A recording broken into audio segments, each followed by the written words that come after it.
Delighted to be joined by Labour's Foreign Affairs spokesperson, Shadow Foreign Secretary Emily Thornberry. Lovely to see you.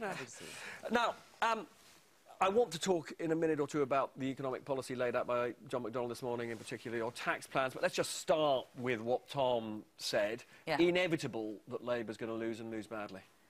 No. Oh, no. Not a single vote has been cast yet in the general election. We have everything to fight for, and we have to get out there and make a positive case. The one thing that strikes me about this election so far is that we have a ruling party that has no positive vision, that has no idea of what it is that they want to do with the country. It's just all about Theresa May and some kind of presidential thing going on. It's all about Theresa, she's in the papers and so on, she's on all the posters. What we need to be doing is we need to be putting out a positive case saying it does not have to be this way. There is an alternative. Things do not need to be this hard, and we have the ideas necessary to make this country better. We'll come back to the virtues of the two campaigns and the two leaders in a minute, but I do now want to talk about your tax plans, just unveiled. Yeah. John McDonnell says there will be, he says, a modest tax rise for those earning over £80,000. What's the magic of £80,000? Well, let's start with the most important part of this, which is that 95% of the country will not get their income tax risen. Still 2 million people will see rises in income tax. Yeah, but 95% of the country won't. And we have not had, most people in this country have not seen their wages go up in the last who knows how long. And when I talk to people on the doorstep, they are having real difficulties making ends meet. But people will still want to know how you chose £80,000 as the threshold. I mean, just to be clear, it's possible for senior nurses to earn that, senior police, people in the health service. You know, for some people, and particularly in London, as you know, as somebody who lives in London, £80,000 is not a colossal sum of money. So how did you decide that 80,000 was the right threshold? So whilst some senior nurses may be earning over that amount, some nurses are going to food banks. I mean, it is a question of getting these things adjusted properly and asking those who have the broadest shoulders to help. You know, at a time like this, and whether you have a high income or not, your child may break their arm and may end up waiting in A&E for 5 or 6 hours before being seen. We have to make sure that we invest some money into our public services and kickstart our economy. I mean, people will notice that MPs will not be caught by the tax rise. Does that mean, you know, MPs are not on big salaries? Well, I mean, MPs' salaries may be one thing, but obviously MPs who have a parliamentary salary that, you know, because they have some sort of government job as well, will be. Those who have other incomes may be. You know, I mean, some MPs will and some MPs won't. But those who simply do the job will not be caught by it. On the whole, not. No, on the whole, not. And you asked me about London, and you asked me about, you know, cost of living in London being much more higher expensive. Than elsewhere. Absolutely. I mean, people on 80,000 in London find it difficult to buy a house. But the average income, even in the richer areas of London, is only 30,000. I mean, we do have to remember that, you know, many people on 70,000 do not necessarily feel themselves to be rich. But the truth is that average incomes are 26,000. And the truth is that those people going into this election need to have the reassurance that their personal taxation will not go up under a Labour government. And just to be clear, you can absolutely guarantee that, for example, you're not going to reduce tax relief on pensions for those people. The details will come out in the manifesto, but the things that we can say clearly today is VAT will not go up, and that will apply to everyone. Personal taxation for low and middle income earners will not go up. You know, these things are important. Lots of governments, national insurance, and particularly this current government has reduced tax relief for people putting money into pensions.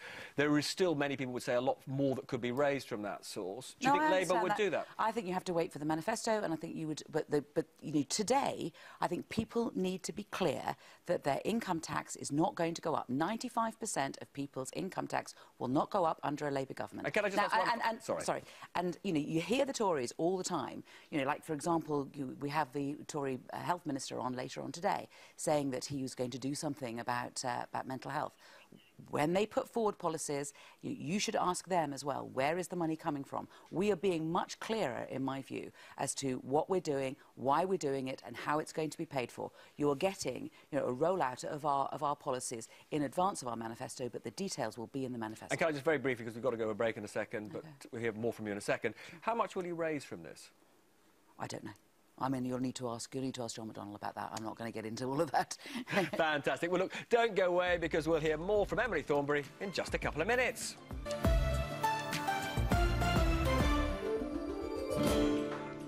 Welcome back to Peston on Sunday. Emily Thornberry is somehow avoiding deselection in the last couple of minutes, and you're still with me, which is fantastic news. Jeremy Corbyn, I talk to lots of Labour MPs, and they say when they bang on doors, all they hear is, we can't vote for him, and that's why we're switching to Theresa May. That's a huge problem for you. I think it takes it back to what I was saying before the break, which is politics ought to be about policies. It ought to be about the way in which politicians can change people's lives. This is an election where the people give us... But your policies are not cutting through because they don't like Jeremy. So what do you do about that? But this is an election where the people give us power. We get our power from people who decide who it is that they want to give power to and why.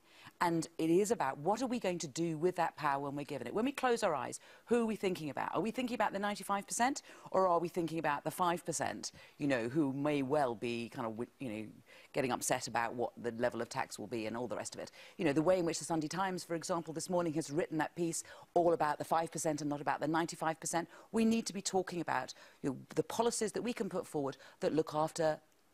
Sorry, I don't want to use the phrase, but you look after the many and not the few. I mean, that's the difference in terms of politics, and we need to be talking about that. However good or bad your policies, they're irrelevant if people are saying we don't trust your leader. Well, our leader is a good and genuine man. He talks like people talk. And how do you get that across to people? Well, one way would have been if Theresa May, who says that this election is all about her, had the guts to get onto television and debate with him. But we know that's not going to happen, so what are you going to do about it? I mean, why not? But why not? You know, why not? What is she afraid of? You know, what is she afraid of? You know, if he's supposed to be such a weak leader, then why doesn't she debate with him?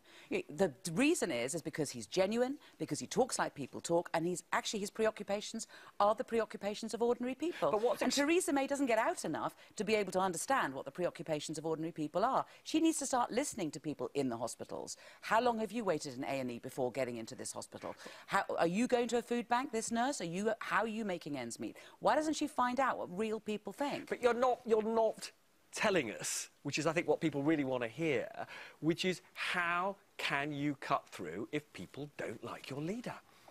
We cut through because we are 600,000 people, because we are out on the doorstep and we talk to people, and it is people talking to people about what changes their lives. This afternoon, I'm out in Hammersmith, I'm talking to people in Hammersmith. Next week, you know, we're going all over the country and we talk to people and we say, what is your problem now, and how are we going to deal with it? It's very striking that your leader is not venturing into Tory seats in the way that Theresa May is spending all her time in Labour seats. He appears to be focusing solely on shoring up your core vote, which seems to indicate that he doesn't believe you can win. Well, didn't he? I think the first visit he made after the general election was called was in Croydon, wasn't it? Yeah, but there's a tiny Tory majority, whereas she's venturing into seats where there are huge Labour majorities. There are a number of seats that have tiny majorities, and we're definitely targeting those, as we are targeting others. But I do have to put this to you, because I've been to a number of seats, you know, that are Tory Labour marginals, and many of the front bench have. But look, I've got to put this to you, because one of the things that I found profoundly shocking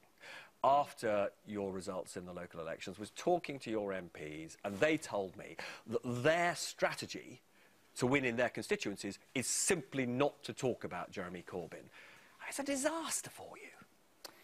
People vote for united parties.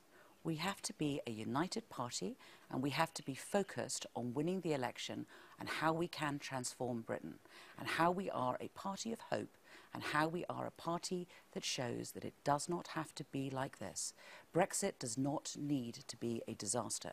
We need to have a good, strong Brexit that works on behalf of Britain, We need to make sure that we reset our relationships with the European Union, and we need to make sure that those with the broadest shoulders are helping to restart our economy and putting money into our public services because they desperately need it. There is the alternative that the government is offering is nothing. They are simply offering a presidential election, and people should not be fooled. But all they say they care about is that he should stand down after you lose. What do you say to them if that's the message they're putting out? No, what we're putting out is that we are the alternative government. There is a choice, and there will either be a Conservative government or a Labour government, and people need to focus on that, and not a single vote has been cast yet. And we will win this. If we win it, we will win it on the basis of our policies and the fact that we have been able to get over our message on the doorstep, showing people that it does not need to be this way. There is no alternative vision that the Tories are offering, and it is not good enough for people to simply say, I like Theresa May's hair, or I like that shade of blue. You know, politics is not about that.